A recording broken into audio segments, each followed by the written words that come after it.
Ici à l'UVSQ, à l'UMI Source UVSQ, euh, c'est beaucoup plus la partie de Michel Mourad, de Florence Perret et des services de l'information scientifique et technique qui sont mis ici à votre disposition. Donc, c'est très important que vous identifiez bien ces personnes. Et si vous mettez au data paper et aux entrepôts de la donnée, eh bien, il faudra travailler avec eux. Je vous conseille de travailler en articulation avec eux. Et à partir de la plateforme générique recherche-data.gouv, qui est l'équivalent de la plateforme Data Sud pour les partenaires du Sud et les gens de l'IRD. Voilà. Je vais laisser Michel et Florence se présenter un peu. Et donc, cet après-midi, ils interviendront à 16h30, après la présentation de Nicolas, qui commencera à 14h. J'aimerais d'abord vous parler, en fait, du projet dans lequel s'inscrit cet effort pour publier les données. Bon, alors, au départ de cette affaire, il y a d'abord la création de l'UMI Source, hein, qui s'est faite donc à partir de l'année dernière et que moi j'ai intégré et que l'équipe ivoirienne de l'ancienne UMI Résilience a aussi intégré. Et il faut comprendre qu'il y avait un contexte. Il y a le rapport du GIEC et les impacts du changement climatique qui ont été qui ont été ressentis et qui sont sous une forme d'effet dans les pays de la zone intertropicale, notamment en Côte d'Ivoire, qui impactent déjà les mises en valeur et les productions. Et donc, il y a cette idée depuis quelques années maintenant qu'il faut concevoir autrement le développement, qu'il va falloir diminuer notre carbonation de l'atmosphère, qu'il va falloir entretenir la biodiversité, l'hydrosphère, la pédosphère et la biosphère. Ensuite, on a eu la pandémie Covid-19 qui a mis en avant l'importance de la bonne santé des gens comme médecine préventive. Et il nous fait mettre le doigt sur le fait qu'il va falloir concevoir autrement notre alimentation aussi. Alors ensuite sont apparus les appels d'offres recherche orientés par ces préoccupations sociales et économiques majeures. Et qui, moi, j'avais analysé un peu l'appel Belmont en 2019, qui expliquait qu'on avait un besoin de comprendre les mécanismes et les interactions dynamiques entre environnement, climat, établissement humain, en amont de la mesure et de l'évaluation, pour pouvoir concevoir, de mettre en œuvre une transition écologique, mais aussi économique, différente. Donc, on est face à une question d'ingénierie sociale et de politique volontaire du développement et au fait qu'il va falloir changer de modèle de développement économique. Donc, comment faire pour introduire la plus-value écologique et sociale dans cette affaire et dans notre mode de développement? Comment faire évoluer notre modèle de développement pour y introduire la préservation de la biodiversité et l'entretien de la biosphère, l'atmosphère, etc. Donc, pour diminuer la carbonisation et revoir notre mode d'habiter et le milieu terrestre, il va falloir réfléchir autrement la qualité écologique de la vie, de l'habitat, des sols. Donc, on est dans cette idée que la recherche doit s'orienter vers ces questions-là. En tout cas, c'est ce qui, moi, m'a motivée pour essayer de rentrer dans cette nouvelle dynamique de recherche. Alors, mon institut, c'est l'Institut de recherche pour le développement. Et cet institut a lui-même développé une dynamique pour des sciences plus ouvertes sur ces questions et partagées. Je vous conseille d'aller voir l'émission Hello World, qui est dédiée à la science des solutions durables, que l'on peut consulter. Et puis la feuille de route pour une science ouverte et partagée, qu'on peut trouver sur le site de l'IRD. Alors, les orientations de l'IRD, c'est donc de produire, de partager l'information scientifique, mais de manière publique, et essayer de préserver le bien commun public que représente l'information scientifique, sachant que beaucoup de sites, beaucoup de revues ont tendance à privatiser l'information. Et puis donc développer la dimension participative de la recherche pour le développement en s'intéressant aux problématiques des sociétés et en essayant d'appuyer les nouvelles politiques. Donc, cela oriente nos recherches vers la production d'une documentation et de diagnostics qui puissent aider à cette mise en œuvre de la transition. Sachant qu'il faut documenter l'application de nouveaux modèles et de directives écologiques qui commencent à poindre et qu'on voit un petit peu, qu'on voit se développer de plus en plus aux situations et aux dynamiques du développement des pays du Sud. Ces pays n'ont pas la même position vis-à-vis des possibilités de transition écologique et économique du fait de leur position périphérique par rapport à l'organisation actuelle du développement mondial et par rapport aux impacts négatifs des changements environnementaux qui sont déjà effectifs et ressentis dans des situations d'aménagement et d'équipement et d'investissement qui sont différentes de ceux des pays du Nord. Alors, j'ai un petit exemple de modèle hein, où on voit on introduit la biosphère et les problématiques de la préservation de la planète dans les schémas et dans les modèles. Alors, ce modèle-là, c'est Kate Raworth d'Oxfam qui le propose. Et on voit qu'il faut à la fois ménager les limites de la planète tout en sortant d'un système économique trop inégalitaire. Donc, vous voyez l'insuffisance. Et là, au centre, nous avons les gens qui sont les plus exclus.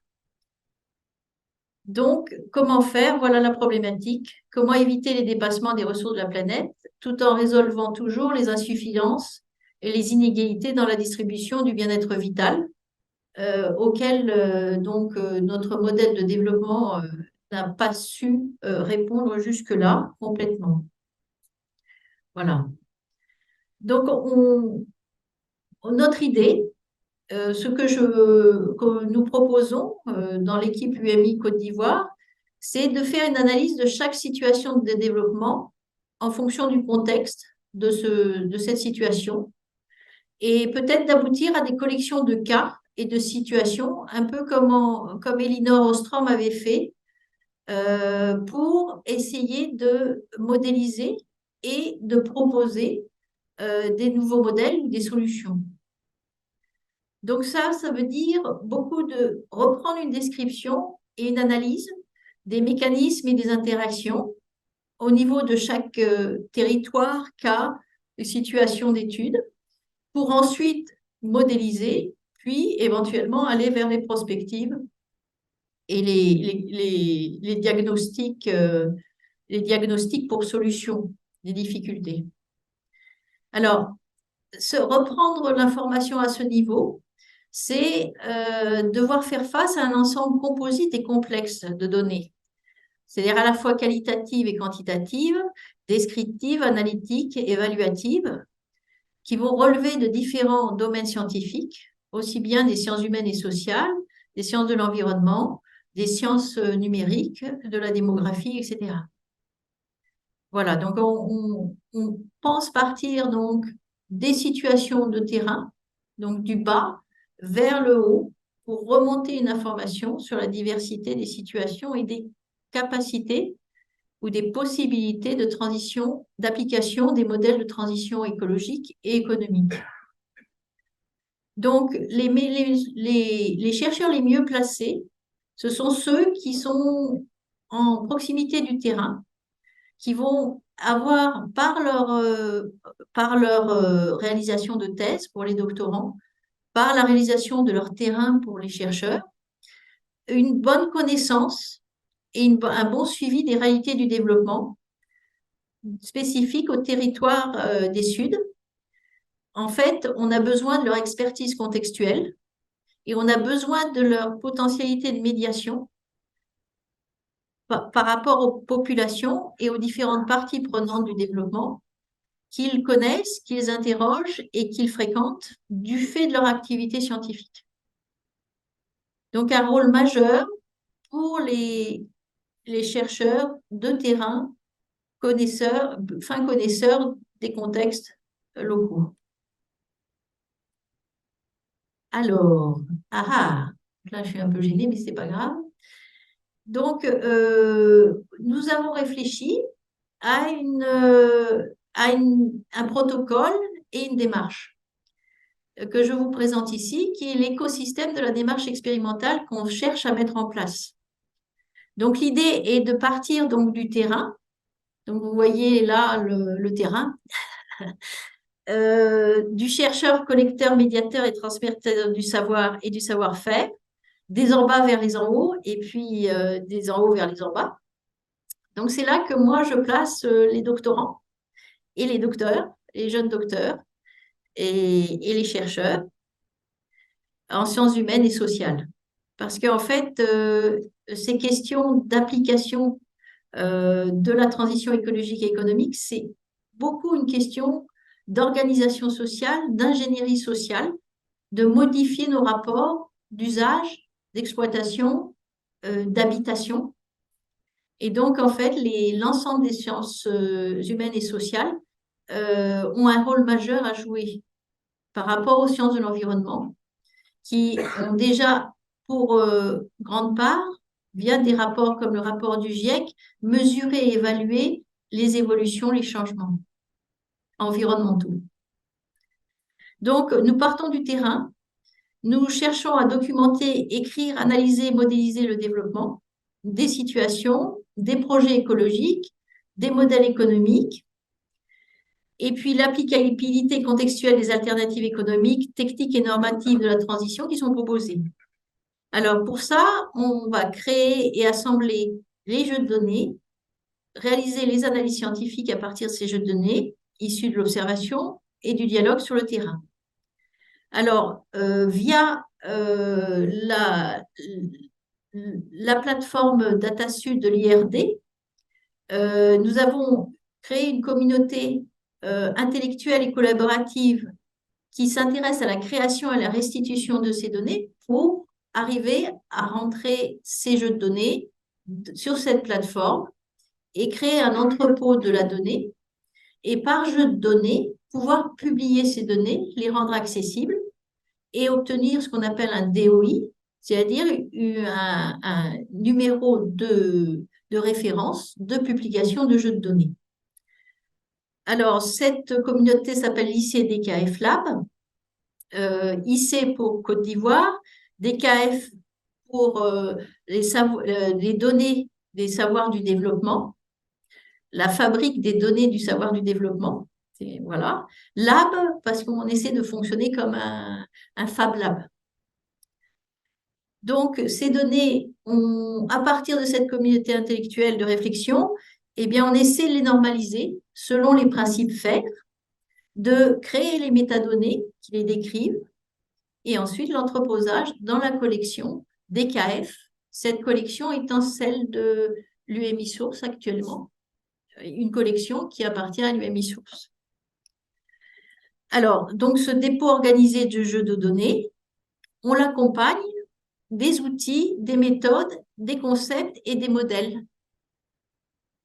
On essaie à la fois d'archiver et d'associer dans la publication des données les données et leurs outils de traitement et d'analyse.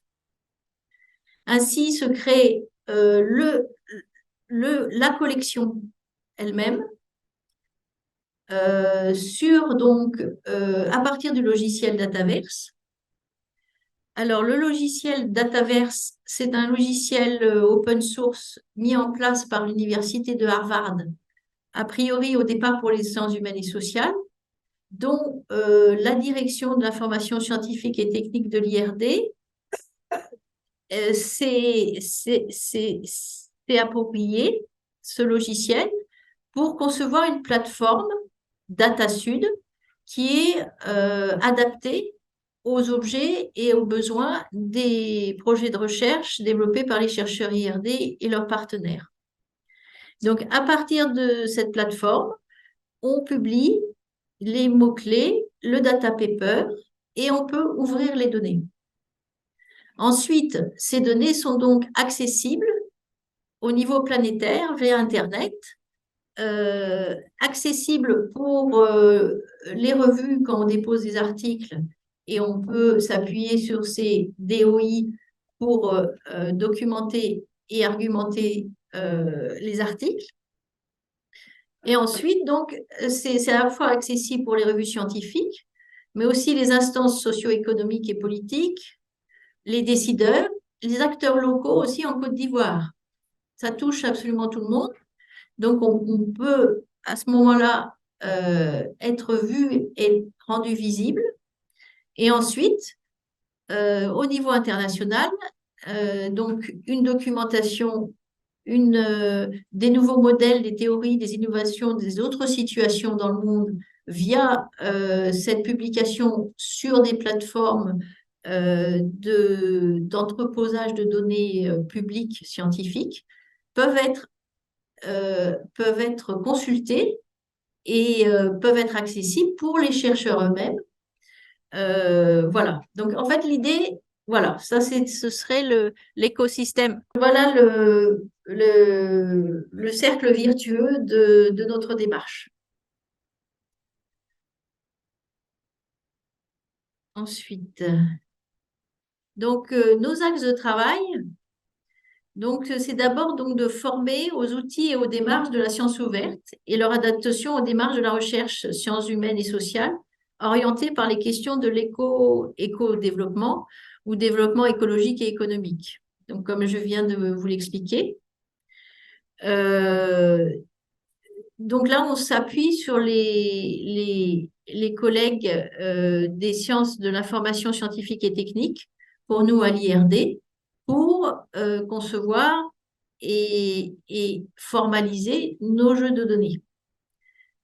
Ensuite, ce qui est important aussi, c'est la cartographie du cercle des parties prenantes et intéressées par nos données, nos analyses et nos résultats. Donc, ça peut être des entités institutionnelles, des acteurs du développement, auprès desquels il faudra restituer et ouvrir le savoir, et qui pourraient aussi être des partenaires et des soutiens dans la défense des solutions ou des diagnostics que l'on propose. Alors ça, c'est une question de partenariat d'expertise et de soutien des universités et des chercheurs locaux, ici le CIRES, qui sont introduits et souvent actifs dans les cabinets ministériels locaux, les ONG et les institutions internationales. Et donc, en fait, c'est très important d'avoir cette cartographie. Donc ça, c'est Ibrahim Diarra, qui est le mieux placé avec Caroline Koulibaly en Côte d'Ivoire, de la valorisation et de la communication IRD, pour faire cette cartographie. Ensuite, il y a le protocole de production et formatage des données pour publication sur la plateforme DataSud.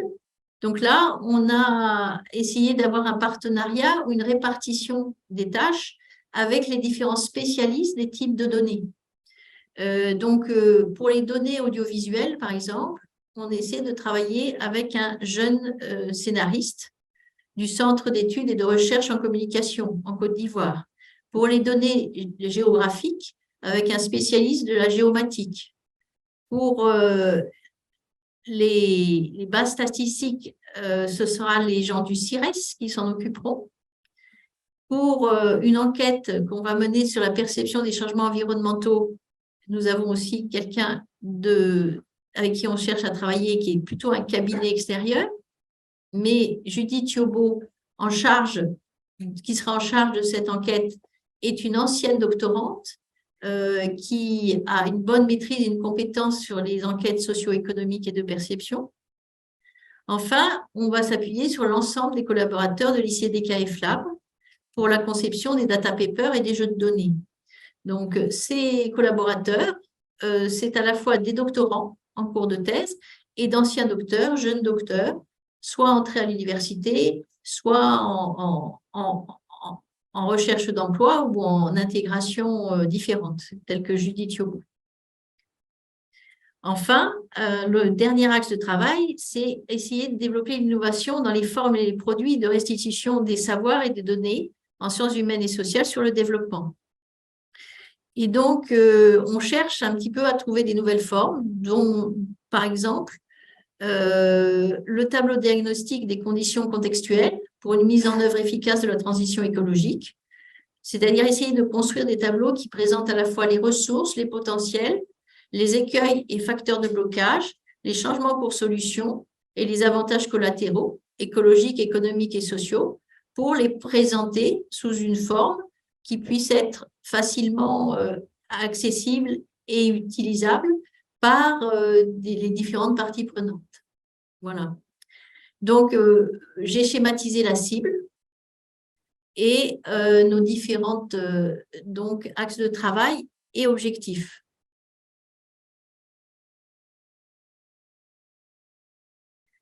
Donc, pour résumer, donc l'enjeu est de documenter l'applicabilité des modèles écologiques de développement alternatifs aux situations réelles de développement en Côte d'Ivoire,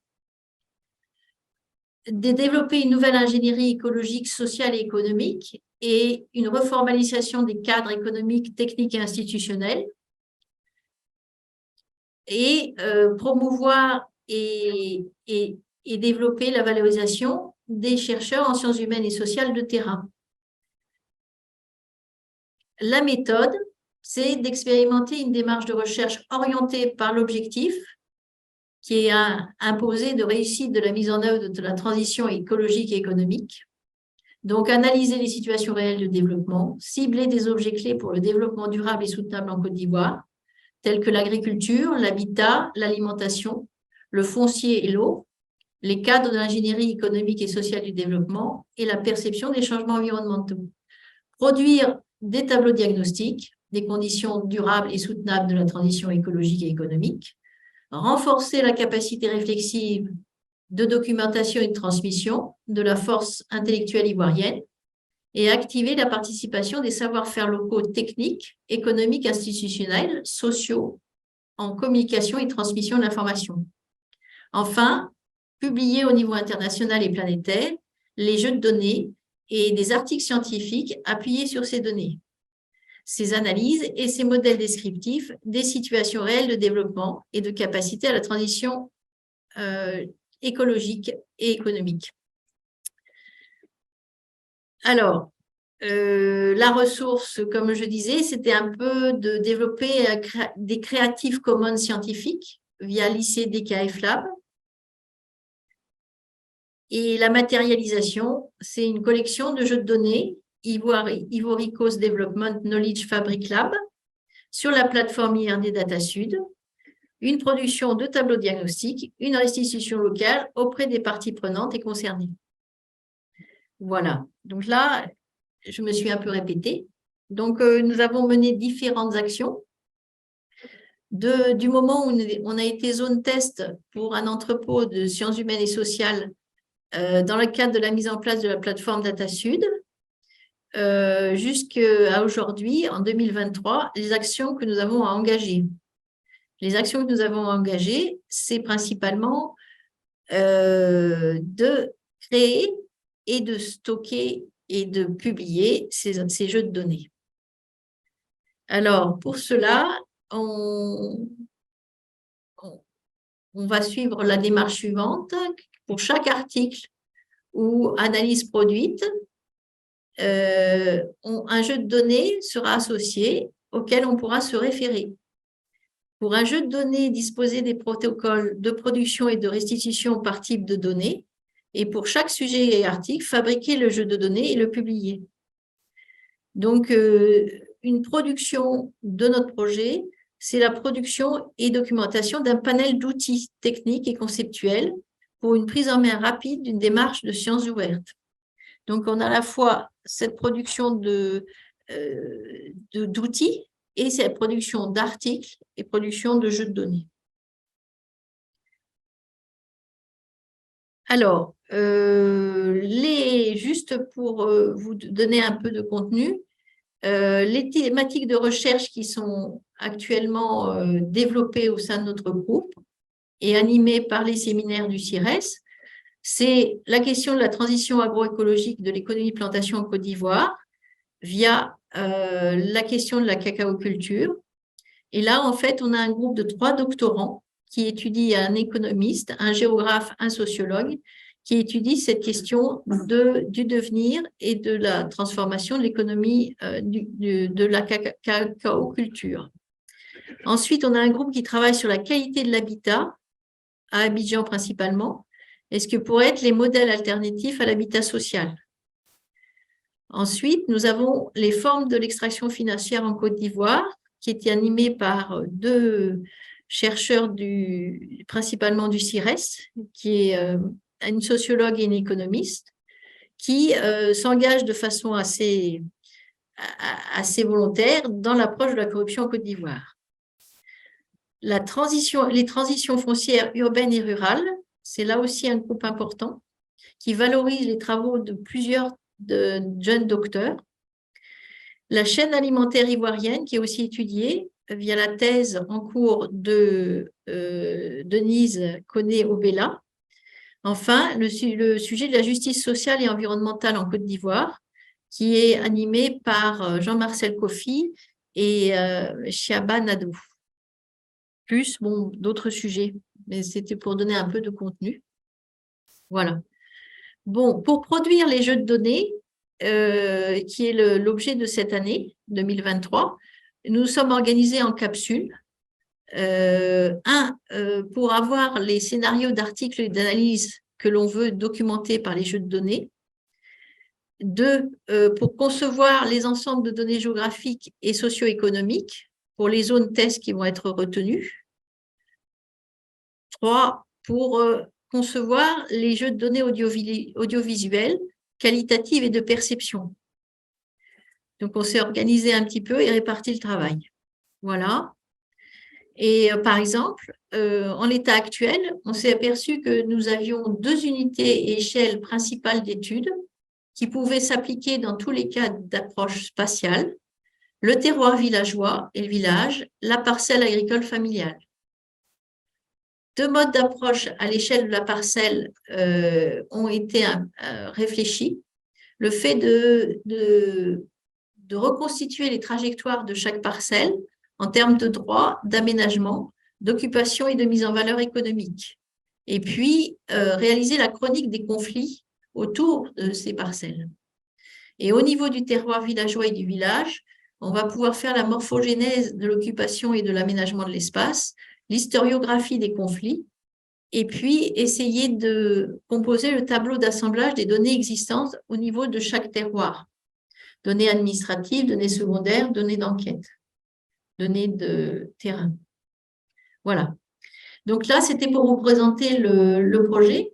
Cette orientation sur cette question de la transition écologique et économique et de l'adaptabilité, la potentialité de mise en œuvre, ça fait partie des sciences ouvertes pour moi, d'un point de vue thématique. Maintenant, du point de vue de traitement de l'information et de la donnée, là, on est plus sur les possibilités qu'offre DataSud, mais où vous pouvez trouver, excusez-moi, j'ai fait une erreur, les mêmes possibilités sur la plateforme Recherche DataGouv, développée depuis peu au niveau global de toutes les universités françaises, comme une plateforme accessible côté France pour tous les chercheurs et tous les dépôts de jeux de données possibles. Alors, le chantier en cours, donc pour nous, c'est élaborer et verser les jeux de données. Et donc, nous avons comme outil la plateforme DataSud, la collection de l'UMI Source DKF-DEC, la collection de lycée DKF Lab et la collection du programme Protect Madagascar, qui a été mis en place par l'équipe de ce projet-là, qui appartenait à l'ancienne UMI Résilience. Donc, en fait, mon objectif là, c'est de vous montrer un petit peu l'accès. Hein. Donc, le premier accès, vous voyez, je vous ai mis la page d'entrée. Vous avez le lien sur le côté. Et vous voyez que là, on a la collection de l'UMI Source, The Development Fabric Knowledge Deck, qui est présent ici. Ensuite, je ne vais peut-être pas interroger tout de suite Internet. Je vais essayer de... Voilà. Vous avez une série de conseils qui sont donnés sur la plateforme DataSud de l'IRD. Et je pense que les collègues ici des sciences de l'information scientifique et technique et de la BU et de recherche data.gouv développent les mêmes outils d'aide et de présentation. Donc, en fait, vous avez un accompagnement qui est quand même très élaboré maintenant. Vous voyez, des modes d'emploi qui sont exposés. Et puis, là, je vous ai présenté, voilà comment se présente une collection. Donc, vous rentrez dans la collection, toujours par les liens. Et là, vous voyez, dans la collection, pour le moment, de l'UMI Source, vous avez l'ICDKF Lab et vous avez le programme Protect. Mon écran, voilà, programme Protect. Donc, voilà comment ça se présente. Vous avez sur la gauche les dataverses, c'est-à-dire les collections. Il y en a 5. Et vous avez les jeux de données. Voilà. Et là, sur la droite, vous voyez comment ça se présente. Voilà. Alors, on va... Hop. Donc, ça, c'est pour notre ICDKF Lab. Donc, il y a une première présentation de la collection, mais il n'y a pas de DOI sur cette collection. Et dedans, là, et par exemple, vous avez un jeu de données qui correspond à une thèse, celle de Yobo Judith, pour lequel vous avez un DOI. Vous voyez, un peu en bas là. Je vais passer à la diapo suivante, pour que ça se voit mieux. Voilà. Donc, vous avez là une série donc, de jeux de données qui correspondent à des thèses. Et chacun a son DOI unique. Voilà. C'est pour vous montrer, c'est assez simple. Alors, je suis rentrée dans voilà, je suis rentrée dans ce jeu de données-là, tout simplement en cliquant, et j'arrive sur la page de ce jeu de données. Et donc, ce jeu de données est présenté avec ce qui s'appelle un data paper sur un entrepôt de la donnée scientifique. Donc, ça se présente comme ça. On voit qu'il y a une description. Ensuite, des métadonnées. Donc, vous avez l'identifiant, le DOI, la date de publication, le titre, l'auteur, la personne ressource, c'est-à-dire la personne à qui il faut s'adresser pour accéder aux données qui sont présentes dans ce jeu de données. La description. Là, c'est une thèse. Donc, voilà. Donc, c'est la description correspondant à l'étude, correspondant à un terrain de thèse. Ensuite, vous avez les fichiers qui sont associés. Donc là, c'est des fichiers PDF, mais vous pourriez avoir des fichiers tableurs de données, un tableau, des fichiers MP3, MP4, en fait, dans des formats open de préférence, qui accompagnent. Et vous voyez que là, vous pouvez télécharger, si c'est possible. Si, en fait, les données étaient protégées, ce ne serait pas possible de télécharger. Donc, vous voyez, c'est assez simple. Et donc, le descriptif, le sujet, ça, c'est la fiche qui correspond au data paper. Voilà. Plus des métadonnées géospatiales, c'est-à-dire la situation du territoire ou de l'espace auquel correspond le jeu de données. Vous voyez, c'est assez général. Ce jeu de données correspond à un terroir villageois qui n'a pas été situé au sein de la Côte d'Ivoire. Parce que le grand problème des jeux de données, c'est de préserver l'anonymat et la confidentialité des données. En géographie, que vous avez des terroirs ou des villages où il y a 900 personnes, vous avez assez facilement, si vous ouvrez totalement et vous localisez, vous pouvez assez facilement retrouver les personnes et avoir une possibilité d'identifier les personnes qui peut être gênante. Alors, les licences, alors le dernier élément, c'est les licences d'utilisation.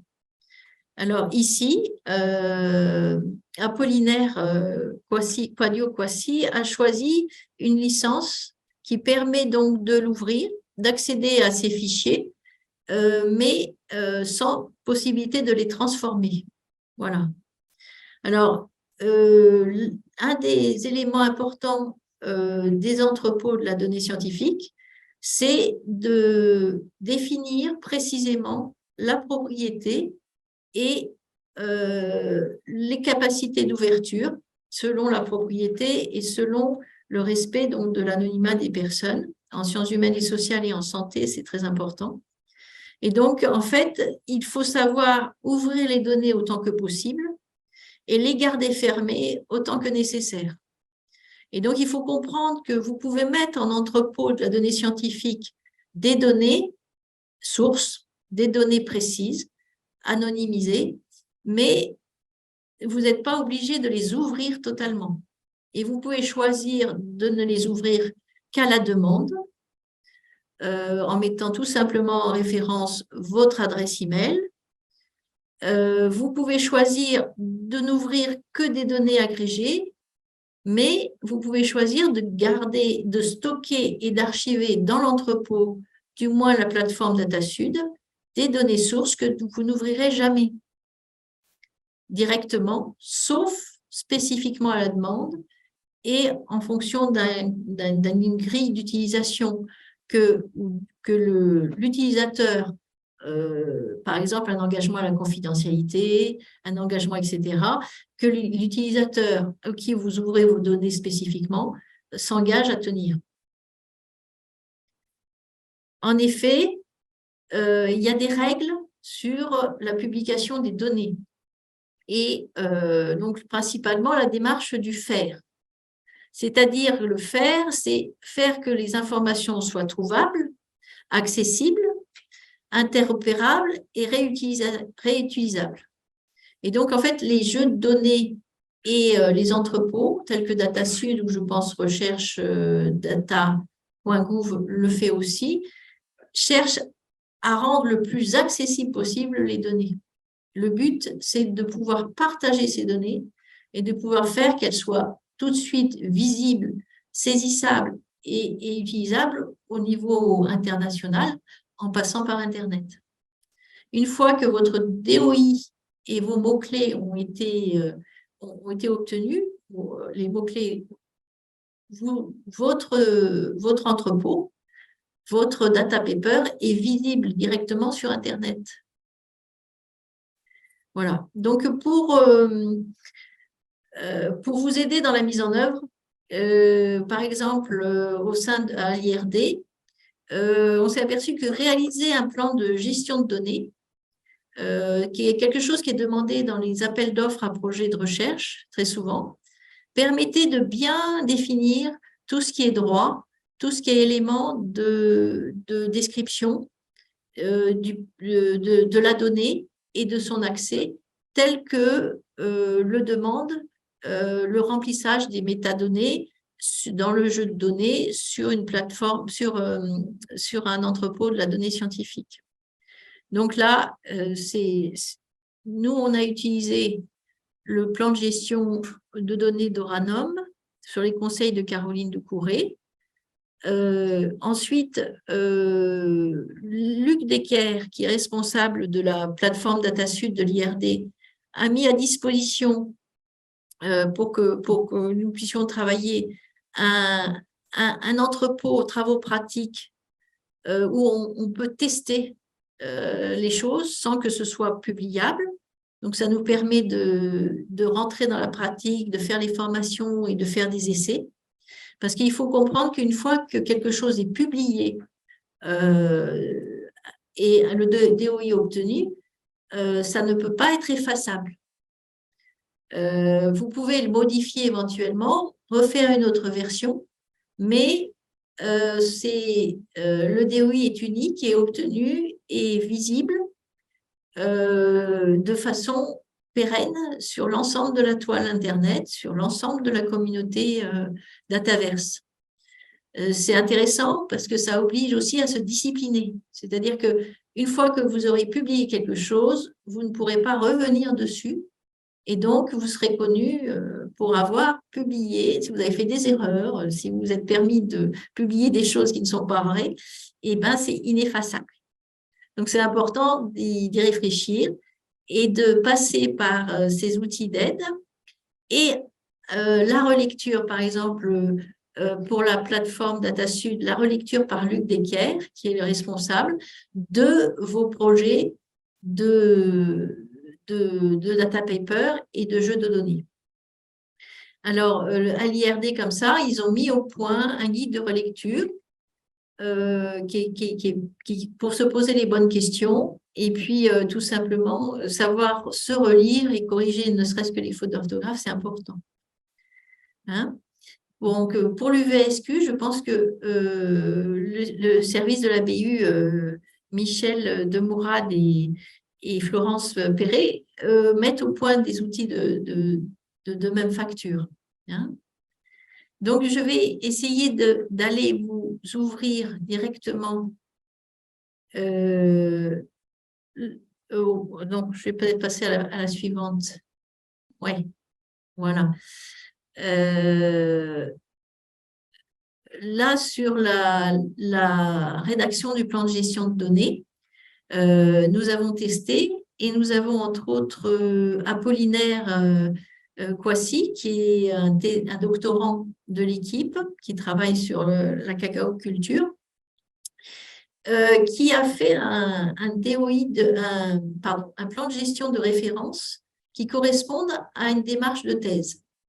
Donc, cet exemple est disponible. Cette expérience est intéressante et moi, j'engagerais bien tous les doctorants à faire un plan de gestion de données par rapport à leur projet de thèse, parce que ça aide à concevoir des protocoles de recherche ou de collecte d'informations qui sont plus rigoureux et qui sont plus cadrés par rapport au fait d'après de pouvoir publier ces données et de pouvoir publier un data paper. Voilà. Donc là, le guide de relecture, je vous donne des exemples. Voilà le site de travaux pratiques que Luc Desquer nous a ouvert, ce qui est fort pratique. Voilà, où on peut faire des essais. Voilà, ça se présente comme ça. Et puis, le tableau de guide de relecture qu'ils ont conçu, qui est vraiment une liste de bons principes. Et puis, on s'est aperçu, voilà, un certain nombre de choses qu'il fallait lister. Hein, ça fait un tableau shake-up qui est très utile et qui donne des conseils, notamment dans la définition des dimensions et des données juridiques et de propriété et d'accès. Voilà, tout ça c'est pour vous montrer ce travail. Et puis, une sorte de quiz de questions pour vérifier avant de penser à publier après avoir conçu et organisé son jeu de données. Voilà. Ouais, merci beaucoup, Dominique, pour cette présentation. C'est un sujet qui est vraiment fondamental pour notre UAI, comme son nom l'indique. Et bravo pour le travail qui a été effectué.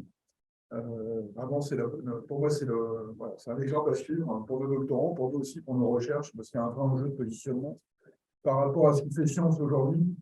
Et bon, je pense qu'il va y avoir plusieurs questions justement sur cette relation entre la science, la transition, l'engagement, la science engagée, etc., et le rôle des données là-dedans. Je crois qu'il y a plein de dimensions qui sont présentes à travers la présentation qu'il a faite. Ça vous indique vraiment, ça vous indique aussi des étapes à franchir, je pense, pour nos travaux. Je passe tout de suite à la question. En vrai, j'ai beaucoup de questions à poser, mais je me les garde. Je ne sais pas si quelqu'un veut intervenir. Je vois Pierre, peut-être. Ouais. Peut-être parmi les étudiants. C'est assez technique comme présentation, quand on ne connaît pas du tout, ça peut être un petit peu. Voilà, il y a un vocabulaire particulier, il y a tout un jargon pour rentrer dans cet univers aussi. Bon, merci Dominique pour cette présentation très ambitieuse, qui propose quelque chose, presque une nouvelle démarche de recherche. Super. Moi, j'ai deux questions par rapport à ça. La première, elle est un peu d'ordre, on pourrait dire, épistémologique ou méthodologique. Est-ce qu'on a une mesure de l'effet de la mise en place de plateformes, d'outils tels que tu les présentes, d'outils pour accueillir, référencer les données, partager les données, sur l'efficacité d'un groupe de recherche? Parce que ça, c'est vraiment la question.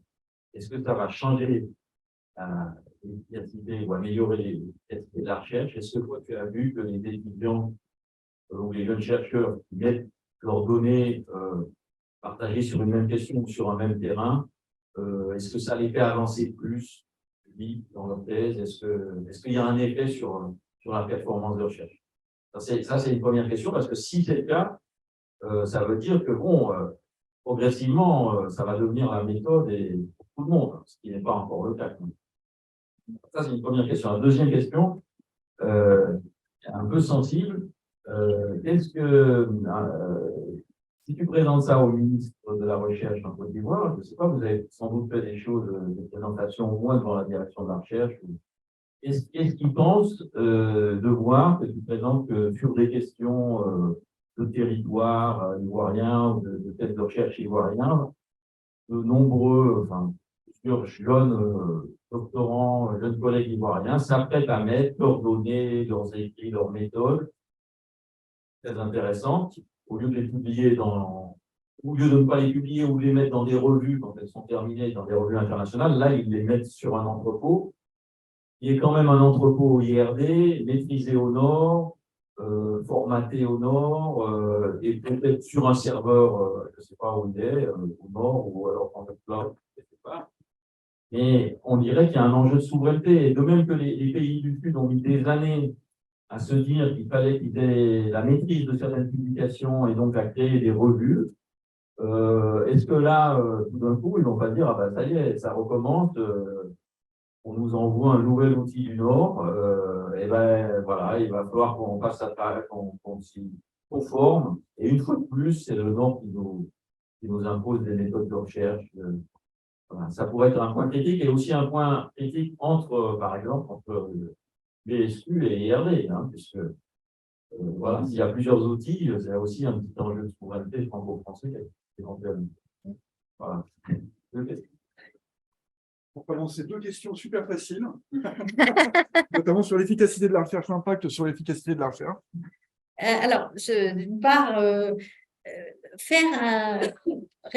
penser à publier son jeu de données en début de thèse améliore la démarche du doctorant.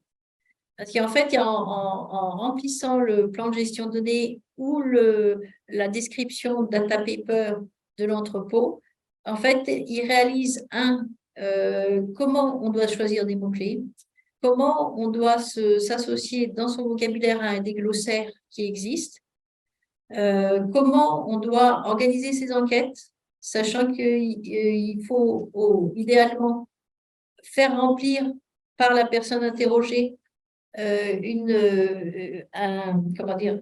lettre d'acceptation d'utilisation des données qu'elle a fournies, etc.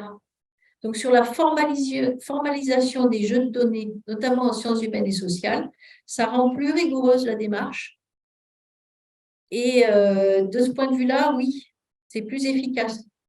Et le doctorant se rend compte de la valeur réelle de ce qu'il collecte. Et ça, c'est très important, notamment sur les aspects photos, sur les aspects petits films.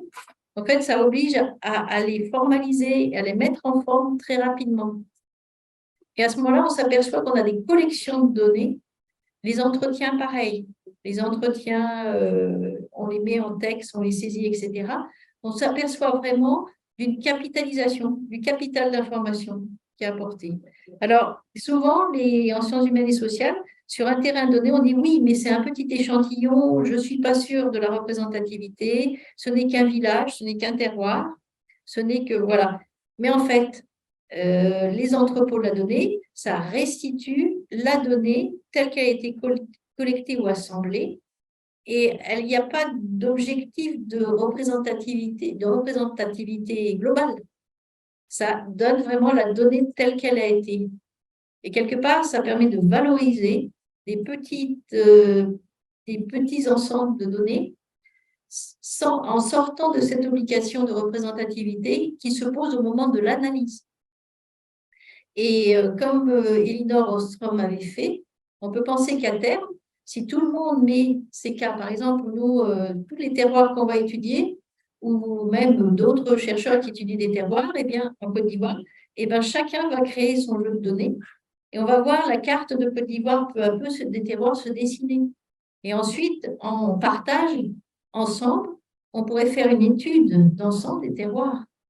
Peut-être dans 10 ans, peut-être, voilà. Mais je veux dire, une information collective qui se crée et qui pourra être partagée. Et dernière chose, ça permet aux doctorants ou aux jeunes chercheurs d'être repérés très rapidement comme ayant une compétence, des données sur tel sujet. Donc, dans le cadre de belles d'œuvres internationaux, les gens peuvent être cooptés plus facilement pour participer à des projets globaux. Ça, c'est la première question. La suivante, c'est, alors, la question de souveraineté. C'est évident, mais chaque jeu de données a un propriétaire. Et quelque part, la propriété est respectée. Alors, l'IRD, comme toujours, met à disposition une plateforme, mais il ne tient qu'aux universités ou aux pays localement de développer leur propre plateforme. Auquel cas, l'IRD fera de la formation, aidera, soutiendra. C'est vraiment une substitution, comme autrefois, quand Internet n'existait pas, il y a eu le réseau intertropical d'ordinateurs que l'IRD a développé. Et puis, à partir du moment où Internet est arrivé, Rio n'avait plus de sens. Donc, je crois que cette question-là, elle est vraie, mais c'est plutôt de l'appui et de l'incitation à développer des plateformes légitimement par pays et national que le projet DataSud essaie d'impulser. Voilà, c'est mon point de vue. Laurent Bellicarat. Merci de votre présentation. C'est vraiment intéressant. J'avais 3 questions. La première sur la présence de données. Je vais passer en revue les registres qui sont sur le portail. Il n'y a aucune des fiches pour lesquelles j'ai trouvé de données tabulaires. Il n'y a que des PDF. Même après accès, en fait. Donc, est-ce que les gens ne mettent pas leurs données en ligne parce que est-ce que ça va venir ou est-ce que c'est qu'il y a des obstacles rédhibitoires à la publication effective des données? Première question. La deuxième question, c'était sur les licences qui ont été associées. On a vu que c'était une licence Creative Commons avec marqué BY. Tu as dit qu'il n'y avait pas de modification possible. Je crois que tu aurais dû avoir un ND en plus si tu avais des normes dérivatives. Je crois que dans l'exemple que tu as pris, il n'y a pas d'interdiction à la modification. Mais surtout, est-ce que tu as invoqué la présence de données confidentielles pour justifier le fait que ce n'est pas en ligne? Et dans ce cas-là, si c'est des données confidentielles, on peut pas mettre. Enfin, est-ce qu'on peut vraiment mettre un CC, un Creative Commons? Ça veut dire que Creative Commons, ça veut dire que la personne la reçoit, elle a le droit de la redistribuer. Donc, est-ce que là-dessus, la licence était. Enfin, est-ce qu'on peut avoir des licences CC si on a de la donnée individuelle et potentiellement confidentielle? Et la troisième question, c'était.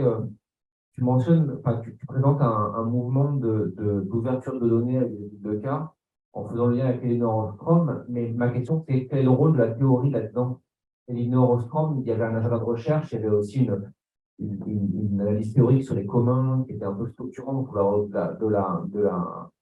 de la recherche d'études de cas. Est-ce que dans ce cas-là, est-ce que c'est complètement athéorique ou est-ce qu'il y a quand même une question théorique qui rassemble ces études de cas? Merci.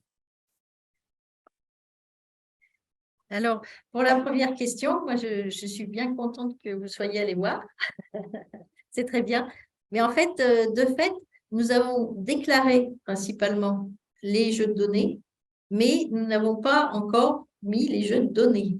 Hein. Mais il faut savoir que ces jeux de données, c'est cette année qu'on fait le travail de les construire pour les déposer. Hein. Alors, il y a un certain nombre de thèses qui ont été déclarées comme des jeux de données, sans mettre les données derrière. C'est que c'était le moment où on était zone test, entre 2019 et 2022, et on s'est aperçu que les thèses soutenues, comment on pouvait les mettre comme des jeux de données. Il s'agissait de les saucissonner, de sortir, et à ce moment-là, les jeunes docteurs qui ont autre chose en tête, etc., c'est un travail dont ils ne voient pas trop l'intérêt. Le PDF de la thèse elle-même appartient à l'université et devrait être publié sur des sites de l'université. Donc, on ne peut pas directement, etc. Donc, on s'est aperçu que pour les jeunes docteurs, aller travailler fastidieusement à saucissonner leur thèse ou leur jeu de données, ben, ça ne marchait pas, en fait. Voilà. Donc, on s'est dit, le mieux, ce serait de définir des articles que vous allez publier et puis de construire les jeux de données qui correspondent à l'article. Donc, ça exploiterait, ça valoriserait le capital connaissance que vous avez acquis dans votre thèse. Et là, ça a un sens. Parce que les revues vont demander à pouvoir consulter les données. Et on va pouvoir mettre les DOE en référence. Donc, voilà, ça, c'est parce que… voilà. Mais une des capacités des entrepôts de la donnée, c'est de permettre la déclaration sans ouvrir les données, sans les stocker. Ce qui est important aussi. Et si on regarde l'usage qui en est fait de Dataverse à Harvard, c'est principalement déclarer les publications et les jeux de données en sciences humaines et sociales. C'est un peu particulier, je trouve, à l'IRD d'avoir voulu mettre des jeux de données tabulaires, des séries, des segments d'observation, etc., qui est comment dire, qui a été d'abord développé par les sciences de l'environnement et les sciences de la mesure, ceux qui font beaucoup de mesures. C'est simple, on met un tableau, c'est simple. On met une série de… Voilà. Donc, voilà. Bon, mais notre intention est bien de mettre les jeux de données. Alors, on a essayé donc de aussi déclarer les thèses qui sont en cours et qui sont commencées. Et là, c'est pareil. Les doctorants sont en train de construire leur jeu de données. Donc, voilà. Hein. Donc, c'est en effet un défaut. Hein, mais on pense que d'ici la fin de l'année, on aura des choses. On attend impatiemment cette mise à disposition des données. C'est vrai que pour le site des doctorants, je suis allé sur le site, ça avait déjà été. Hein. Oui, oui, oui. Et puis, effectivement, c'est assez frustrant. Finalement, avoir accès à la donnée elle-même. C'est très frustrant. Voilà, mais bon, on va le faire et je pense que bientôt, en fait, on va en faire avec Pierre Morand là, sur l'enquête perception des changements environnementaux et puis mettre en ligne le site des données du delta intérieur du Niger au Mali. Là, vous aurez des données. Alors, ouais. J'espère bien que vous mettrez au courant dès qu'il y aura des données de ce type qui sont effectivement accessibles. Donc, on voit jusqu'au bout. Quoi, tout à fait, tout à fait. Hein, Stéphane, vous voulez intervenir? Merci beaucoup. Merci Dominique pour la présentation. Alors, en fait, je ne suis pas forcément d'accord avec toi sur le point qu'un doctorant doit publier sa base de données comme ça. Je pense que c'est tout l'inverse. Je dirais qu'au début, un doctorant ne doit pas publier sa base de données. Alors, il doit construire sa propre base de données, il comprend l'importance. Je suis totalement d'accord sur la création de données. Mais je pense que, vu que son travail de publication derrière académique dépend de l'originalité, de la nouveauté dans sa base de données, la publier en début de carrière, finalement, serait ouvrir la concurrence à son propre travail. Donc, De façon générale, moi, mon optique, c'est que voilà, le doctorant travaille ces données, publie, utilise son travail colossal pour cette création, pour publier, avoir des premiers résultats, et puis après, peut ouvrir justement la concurrence, ouvrir son réseau, ouvrir d'autres opportunités. Mais je pense que c'est compliqué. Je ne verrai pas ça dans ce sens-là. Voilà. C'est pas un doctorat, c'est pas des chercheurs, peut-être pas. Ça va plus en fait une problématique pour un doctorant. C'est problématique, c'est pour les doctorants. Alors, en fait, tant que l'entrepôt n'est pas publié, il n'est pas visible. Donc, vous pouvez commencer à le construire, vous pouvez stocker les données, etc. Ce n'est pas visible, il faut le publier. Commencer à construire son jeu de données ou sa publication de son jeu de données dès le départ, c'est bien. Vous voyez, vous n'êtes pas obligé de publier tout de suite. Par contre, le fait de se déclarer comme travaillant sur tel sujet, ça peut être important. Chaque jeu de données, en soi, a son DOI et peut être publié à différents moments. Mais tout à fait, c'est vraiment, vraiment aux gens individuellement, en fonction de leur recherche, en fonction de leur stratégie, etc., de savoir s'ils veulent publier ou pas. Je pense que le fait d'être un petit peu caché aussi un avantage. C'est-à-dire qu'en fait, comprendre qu'ils disent ça oui. peut. Voilà, je pense que il faut mieux être caché, ressortir avec déjà la production et pas trop tout de suite justement attiser l'intérêt d'autres chercheurs sur une thématique où on aurait. Oui. Ouais, mais sur ce point-là, il y a un vrai débat parce que moi, je suis vraiment pour la science ouverte. Hein. Et le fait de pouvoir avoir 15 000 citations sur toute donnée, vraiment, c'est extraordinaire. C'est une façon d'étudier qui prend les grands textes, les grands articles qui sont sortis basés sur l'utilisation de données originales qui ont été mis en partage. C'est des articles les plus cités, hein. Beaucoup plus cités que les articles, en fait. Même les bases de données qui ont été constituées, qui ont été mises en partage avec la communauté. Et puis, avec la communauté économique. Et puis, c'est aussi l'histoire de bousculer un peu les institutions qui font recherche. Aujourd'hui, ces institutions, c'est les journaux. Certains de ces journaux sont payants à 2 étages pour avoir accès aux articles et pour pouvoir publier dedans. On a vu pendant la Covid les articles qui sont sortis qui ont été démentis et que les données ont été mises en partage, que les calculs statistiques étaient faux et que les recommandations de politique économique, parfois une importance majeure de politique sanitaire, étaient basées finalement sur l'idée que c'était vrai parce que c'était sorti dans tel ou tel journaux perçu comme étant une institution. Moi, je vois que derrière l'enjeu, hein, alors, pour monter un petit peu les enjeux, on peut dire, il y a quand même derrière un enjeu extrêmement fort qui est qu'est-ce qui fait science aujourd'hui dans notre univers. Et le fait de partager des données, il y a un enjeu de reconnaissance pour soi, parce que c'est une façon d'être cité aussi par rapport à la production de données et donner toute l'importance au rôle des données.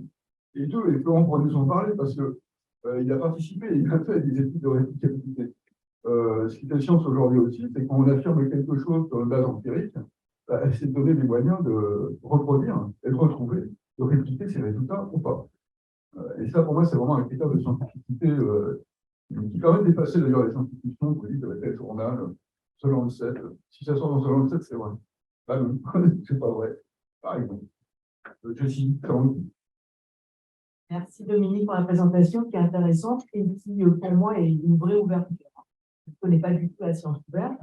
C'est vrai que, bon, on va dire que je suis peut-être un garde, mais moi, je partage l'avis de Stéphane Bout, dans la mesure où quand on construit sa base de données, c'est un travail vraiment personnel. Et tant qu'on n'a pas abouti à des recherches publiées, évidemment, les référés peuvent demander la base de données sur laquelle on a travaillé, ça arrive peu, hein, évidemment.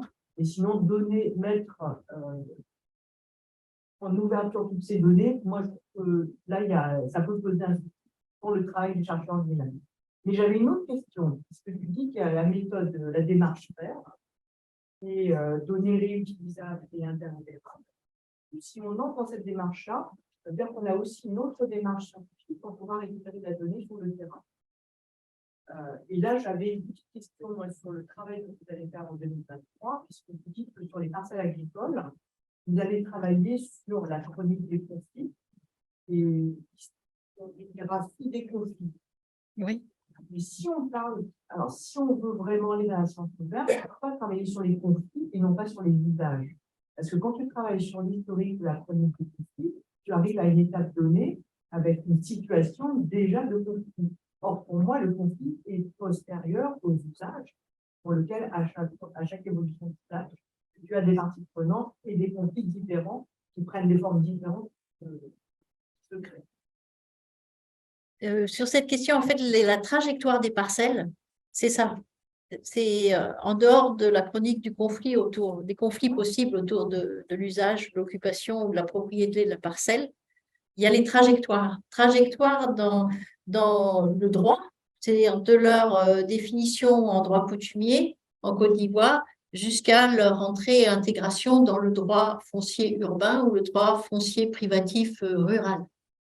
Donc, il y a la trajectoire d'occupation et la trajectoire d'utilisation. Voilà. En fait, c'est dans les trajectoires que nous, on a posé ça, en dehors de l'étude des conflits. Mais pour les conflits, en fait, on a besoin de recomposer l'histoire sur le conflit lui-même. C'est pour ça qu'on l'a identifié comme ça. Voilà. Mais ça, c'est encore en cours de recherche et de conception. Oui.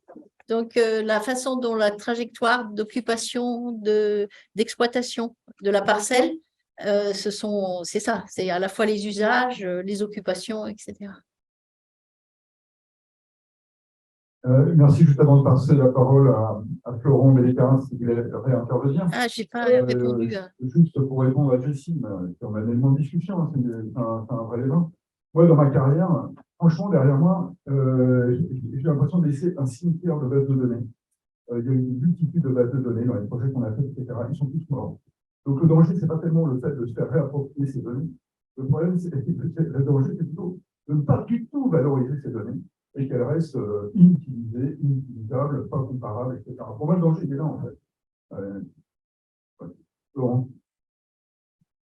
Merci. Non, personnellement, je comprends la question qui consiste à dire que c'est difficile de publier ces données avant même d'avoir publié soi-même ces données-là.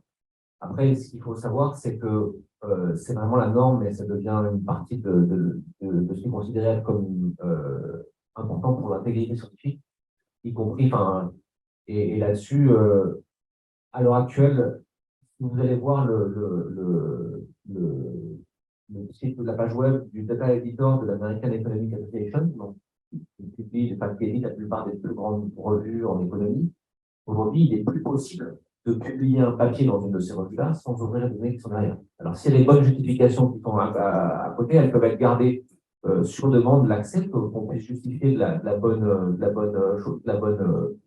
foi des demandes.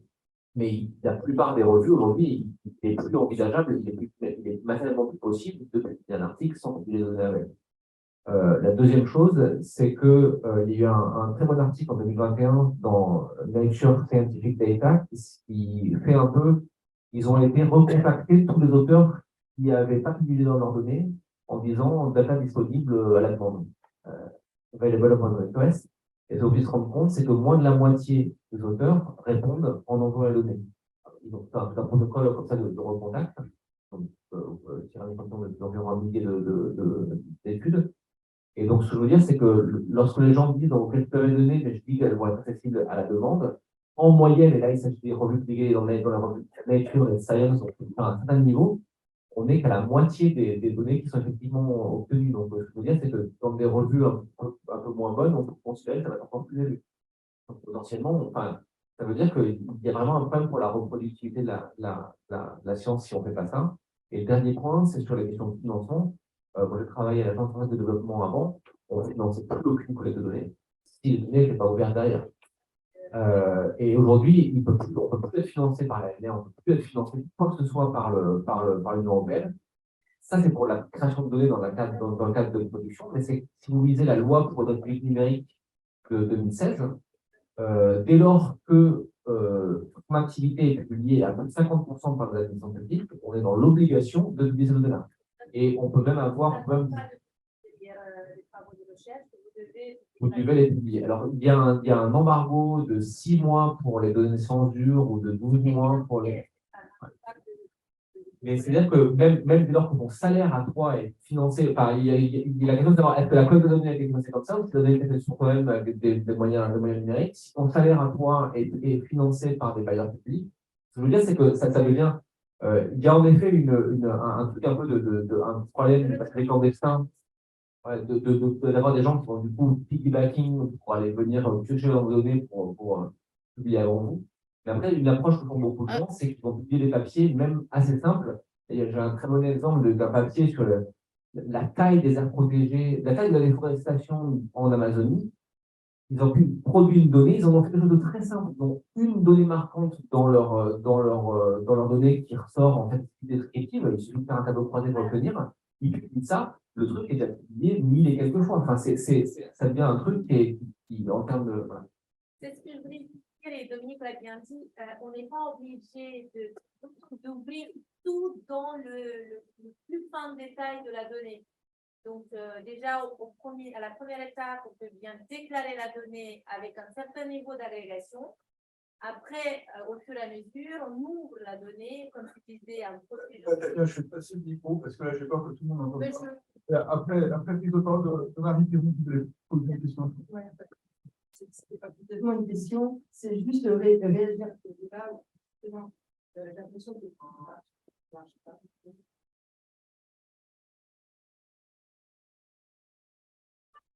Okay. Mais là, ça s'est bien redit, parce que tout à l'heure, vous étiez étonné de ne voir aucune donnée tableur qui avait présenté Dominique, mais la réponse, elle est là.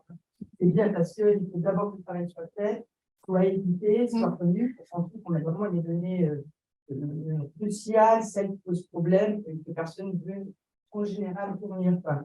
Donc, et puis l'autre petite chose que j'avais juste envie de dire, qui m'amuse, c'est si tu parles de transition. Oui.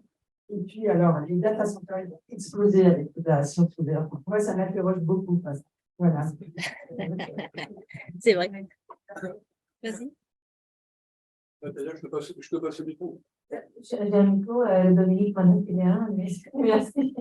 Je vais juste compléter ce qui vient d'être dit. Je comprends tout à fait ce que dit Stéphane, parce que c'est tout à fait normal, un travail, et nous, comme on avait travaillé sur une enquête construite par, même pas nous, donc c'est l'IST en Calédonie qui avait une enquête tout à fait exceptionnelle. On était très contents d'avoir été les premiers à l'exploiter. Et aujourd'hui, ils ont un data paper sur l'enquête. Et la donnée est ouverte, mais à un certain niveau d'agrégation. Personne n'a la variable qui a fait notre publication dans l'Ecological Economics, si vous voulez dire les choses comme ça, à ce niveau de détail. Enfin, après, elle est disponible sur demande, évidemment. Et qui peuvent aller venir la demander, on va la donner après publication du papier. Sinon, il y a la description de la base, s'ils vont les chercher, pourquoi pas. Il faut aussi avoir l'idée originale d'un modèle théorique qui va chercher un tel lien de telle variable.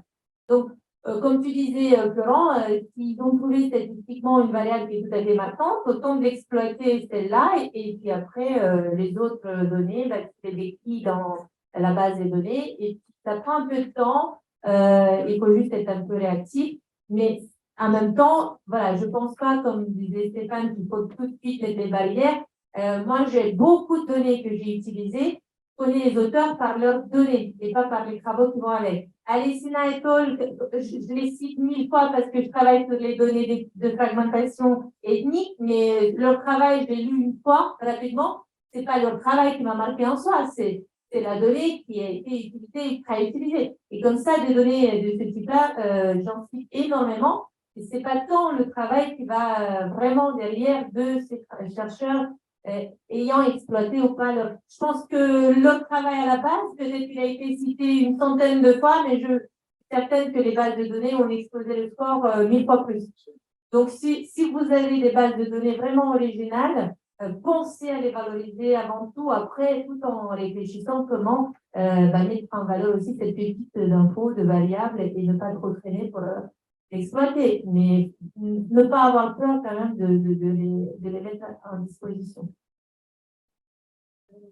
C'est-à-dire que dans l'évaluation des chercheurs à l'IRT, maintenant, les DOI, les utilisations de données comptent autant que les références bibliographiques d'articles.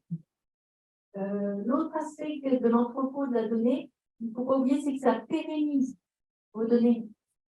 Ça leur permet de traverser les âges si c'est un entrepôt public, institutionnel. Et ça, c'est important. Elles peuvent rester fermées, mais elles vont être pérennisées. Voilà. Nathalie Potier. Merci. Moi, je m'interroge sur la fiabilité des données qui sont déposées ou qui vont être déposées sur la plateforme. On peut parler. Autant dans une revue scientifique, on a un comité de lecture et à partir du moment où l'article est publié et les données avec, on est sûr qu'il y a eu une vérification, qu'il y a eu un accord de principe. Est-ce que là, dans le cadre de la plateforme, on peut publier à toutes les étapes de la recherche, donc des données qui, des fois, peuvent ne pas être correctement vérifiées, un contrôle ou pas? Bon, nous, au niveau de l'ICDKF Lab, on s'est organisé avec en groupe d'administrateurs, de curateurs, de relecteurs. Donc, il y a une caution scientifique par le groupe. Mais de façon générale, vous pouvez mettre ce que vous voulez. Les données que vous mettez, donc la valeur qu'elles ont au départ, et c'est vous qui les définissez. Si vous avez des données qui ne sont pas représentatives, vous pouvez l'écrire. C'est tout. Ça veut dire que, par exemple, un chercheur qui va publier un article et qui s'appuie sur des jeux de données de la plateforme,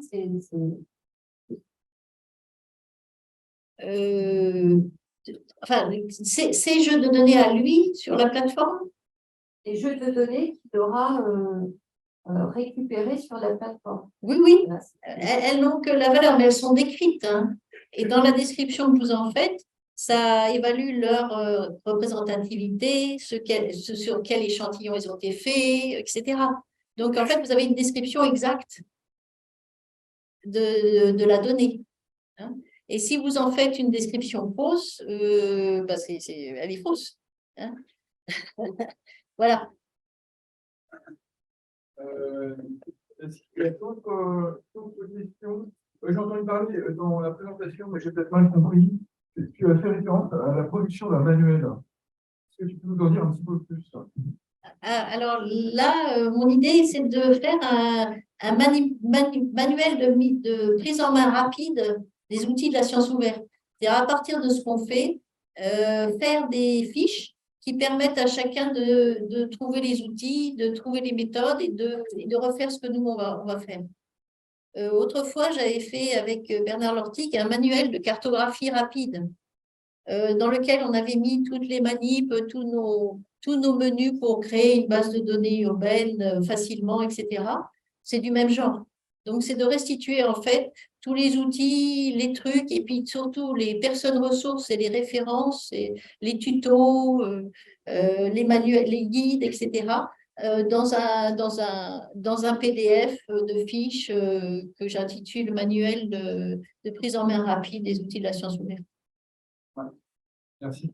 Il y a des questions encore? Moi, j'en ai plusieurs. En fait. Je ne saurais pas me noter la parole.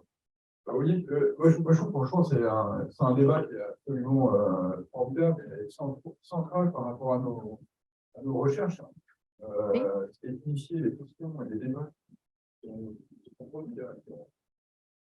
vois bien cet enjeu pour des données. Je n'ai pas de questions, mais je veux bien pas commenter. Je t'en prie.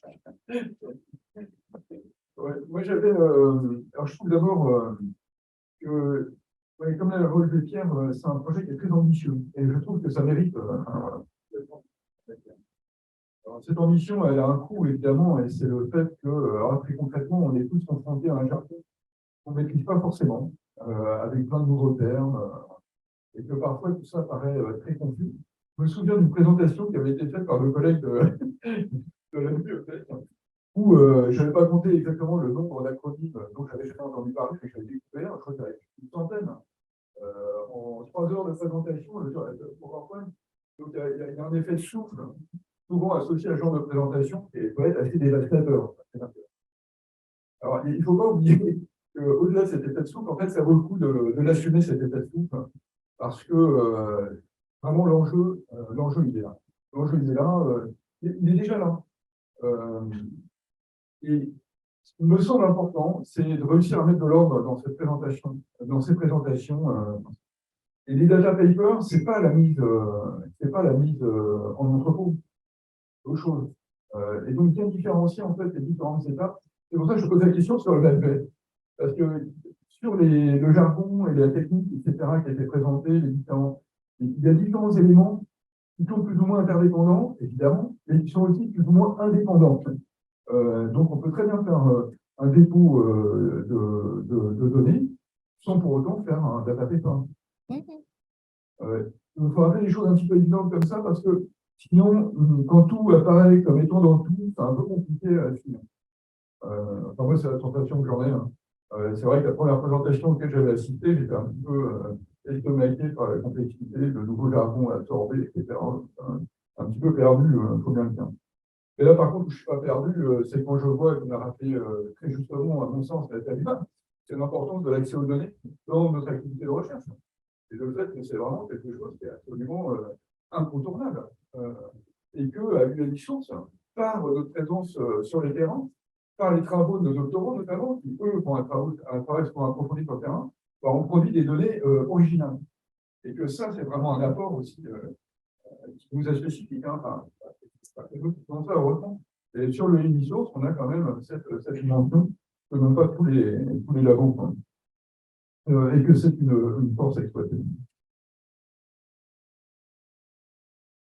Et puis, juste un petit commentaire, si je peux. Hein, parce que j'entends cette curiosité, cette peur de « Ah, c'est ma donnée, quelqu'un va l'approprier, va publier mieux. » Mais en fait, il faut voir les choses différemment. Tant mieux que des idées brillantes, que les gens puissent exploiter de manière brillante vos données. Parce qu'après, c'est un effet d'échelle, en fait. C'est une explosion de citations par cette connaissance collective. Vous pouvez avoir une idée brillante, mais imaginez-vous combien d'idées brillantes en fait, et finalement, qui est cité votre donnée. Enfin, moi, je ne comprends pas les gens qui disent « Ah ouais, mais c'est moi qui l'ai exploité. » Vous allez l'exploiter dans un article. Non, c'est les données. Si je publie les données, c'est mes données. Après, je peux publier des... Parce qu'avant, maintenant, les chercheurs peuvent publier un DOI de données et un papier qui va avec. Avant, on n'avait pas ça et on publiait justement le papier et en parallèle, on nous demandait est-ce que vous voulez aussi soumettre les données ou pas, ou à disposition si on vous le demande. Donc, c'était, et comme je disais, je citais Alicena et Todd juste tout à l'heure, c'est vrai qu'aujourd'hui, je cite leur papier de recherche parce qu'il n'y avait pas de DOI data paper. Donc, en fait, tout le monde cite leur travail de recherche, mais en fait, ce n'est pas leur travail de recherche. Bon, si, il est bon. Je ne peux pas dire qu'il n'est pas spectaculaire, mais je veux dire, le nombre de citations qu'on en fait, ce n'est pas pour citer leurs conclusions, c'est pour dire que j'utilise leurs données, si tu veux, tu vois. Ce n'est pas la même chose. Alors qu'aujourd'hui, on peut distinguer. Je cite la donnée. Bon, enfin, je ne sais pas. En tout cas, merci beaucoup Dominique, c'est très intéressant et le logement Vincent, ça reste assez technique, hein, donc malgré tout. Et donc, oui, et moi, je vais vraiment, cet après-midi, j'incite tout le monde à assister à la présentation et aux discussions qui vont avoir lieu autour de la présentation de notamment Nicolas. Je vois que Nicolas, tu as branché ton micro. Ouais, bah, je ne sais pas si vous m'entendez bien. Vas-y, Nicolas. À toi. Ouais, je disais, est-ce que vous m'entendez bien? J'ai bien suivi tous vos débats, notamment sur la question, on en parlera peut-être cet après-midi, Stéphane, de est-ce qu'il faut ouvrir ou pas ces données. Pour moi, en tout cas, pour de la visibilité en tant que doctorant, je pense que pour moi et de mon travail, c'est fondamental, même si j'ai plusieurs papiers en cours, en préprint ou etc. Enfin bon, c'est à voir, mais pense que c'est fondamental, mais juste pour revenir sur la différence, par exemple, entre entrepôt public et data paper, bah, moi, je vous présenterai enfin, les exigences, par exemple, de data in brief pour qu'est-ce qui constitue un data paper par rapport à juste un entrepôt, enfin, ce qu'on peut mettre dans un entrepôt public de la donnée. Voilà, c'est juste un exemple en plus de ma démarche. Voilà, je voulais juste dire ça et faire de la pub pour nous cet après-midi. C'est bien sur toi, Nicolas, pour faire ça. Oui, non, parce qu'on a parlé de data in brief avec Nicolas pour la petite histoire, parce que c'est un lien aussi avec l'histoire de notre séminaire à l'UNI Source. Pour la semaine d'intégration du master, cette année, on a fait intervenir Simon Porcher, le frère de Thomas, qui était intervenu une année d'avant. Et donc, Simon avait présenté son jeu de données sur la Covid et les mesures de politique économique prises dans à peu près 200 pays. Alexandre pourra en parler mieux que moi, parce qu'il a travaillé en profondeur sur cette base de données. Et donc,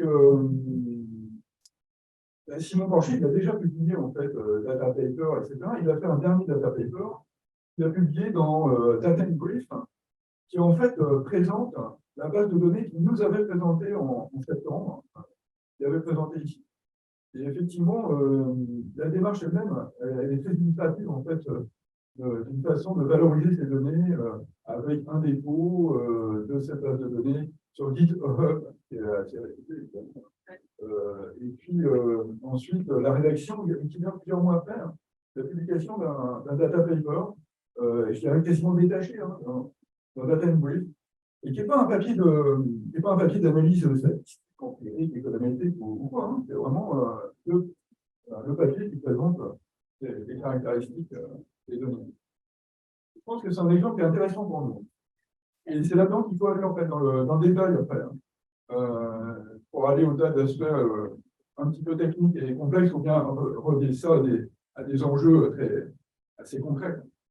Oui, il faut faire la distinction entre un data paper dans une revue qui correspond à la fiche descriptive du contenu d'un jeu de données sur un entrepôt de la donnée.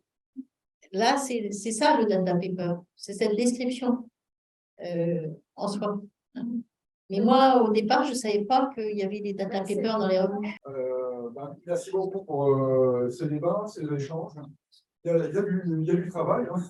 Le 4 jours de cet après-midi ne va pas être inutile. Il y en aura d'autres. Ça s'inscrit aussi dans la continuité, parce que tu as présenté cette émission Dominique, sur le programme de formation structurante, pour reprendre le jargon regardé. Oui.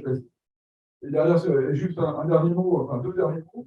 Un, pour remercier nos collègues à nouveau de la bibliothèque qui interviendront cet après-midi dans la suite, je crois, de Nicolas, dans le timing. Donc, merci à nouveau pour votre présentation et votre présence avec nous. Je pense que c'est important. Et 2, pour souligner quand même, dans la production des données, il y a toujours la science, il y a toujours une dimension institutionnelle qui est là, qui est hyper présente. Et même si on dit, comme je le disais tout à l'heure, effectivement, on peut échapper à l'idée qu'on reconnaît la qualité de la science par le fait qu'il soit publié dans les bonnes revues, réputé dans les revues qui deviennent à ce moment-là des institutions, comme Sadaklar. Il y a quand même cette idée, c'est pas parce qu'on fait de la donnée ouverte qu'on échappe à cette dimension institutionnelle. Et pour nous, à l'UNI Source, on est entre l'IRD et l'université, par exemple, très concrètement, parce qu'on a Internet, publier nos données avec des positions sur un site via l'UBSQ, un site français, un site international, à l'IRD, qui dépose quoi? Et en plus, même cette question, on peut se la poser librement. Et ce n'est pas évident, par exemple, qu'un chercheur universitaire soit incité à déposer à l'IRD. Il va peut-être plutôt être envoyé à l'UBSQ. Et l'UBSQ, il faut peut-être d'ailleurs un intérêt à ce que nous, en tant que chercheurs universitaires, on dépose, je ne comprends pas. Donc on est pris dans tout, même la production de données, en fait, ce n'est pas parce qu'on fait un pas de côté en disant on va peut-être échapper à des institutions qui parfois ne fonctionnent pas très bien, des revues réputés, parfois des mauvaises sciences, des résultats qui s'avèrent faux assez rapidement. Pour aller vers les données, ce n'est pas pour autant qu'on va échapper à cette dimension institutionnelle. Nous, on est en plein dedans, pour le coup. Et on a besoin de pistes, de savoir ce qu'il faut faire. Très concrètement, pour nous guider, qu'on soit doctorant ou chercheur, vers quelle institution, quelle solution mettre en œuvre cette situation. Et j'espère qu'on va avoir déjà quelques pistes cet après-midi. L'important, Vincent, est que l'entrepôt soit public. Absolument. de façon générale. Je pense que c'est ça la bonne orientation. Au-delà des différences institutionnelles. Ça n'a aucune importance, si vous déposez, ce sera toujours visible. Et c'est bien l'enjeu qu'on nous recherche. Alors, cet après-midi, c'est en salle 434. Hein. Et en effet, la présentation de Nicolas correspondra beaucoup plus aux démarches des doctorants. Donc, je vous incite vraiment à venir pour voir comment il a expérimenté cette question de data paper dans une revue. Vous pouvez enregistrer pour les gens master parce qu'ils ont pour. Oui, on sera plus sûr à essayer de penser à appuyer sur le bouton enregistrement. Très bien. Bah, moi, je vous remercie pour votre écoute. Je n'ai pas répondu à toutes les questions, mais on pourra en débattre. Hein. Excusez-moi. Merci beaucoup.